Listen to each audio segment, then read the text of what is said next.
बिस्मिल्लाहिर्रहमानिर्रहीम। अल्लाहुम्मा सल्लि अला मुहम्मदिन व आले मुहम्मद व अज्जिल फरजहुम व अजमईन। इन्ना आतईनाकल कौसर फसल्लि लिरब्बिका वन्हर इन्ना शानियका हुवल अब्तर।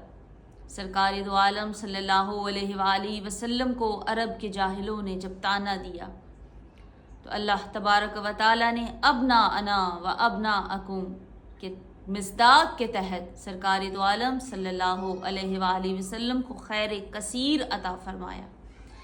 आज इस बारगाह से गुफ्तगू करते हैं इमाम हसन अलैहिस्सलाम के मुतबर्रक नाम से।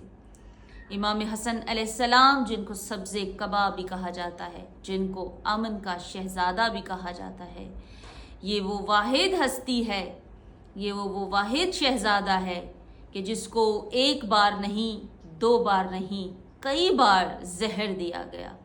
इसीलिए इमाम हसन अलैहिस्सलाम को मसमूम भी कहते हैं। मसमूम का मतलब है जिसको एक बार नहीं बल्कि कई बार जहर देकर शहीद करने की कोशिश की गई।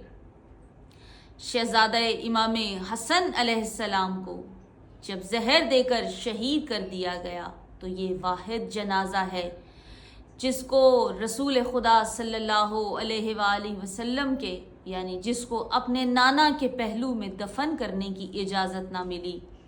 जब ये जनाजा रसूल खुदा सल्लल्लाहु अलैहि वसल्लम के रोज़ाए अक़दस के करीब गया तो इजाज़त न मिलने पर इमाम हसन अलैहिस्सलाम के जनाजे के साथ भी जंग की गई और मुसलमानों ने, जो कि महज नाम नेहाद मुसलमान थे, मुसलमानों ने इमाम हसन अलैहिस्सलाम के जनाजे पर तीर बरसाए।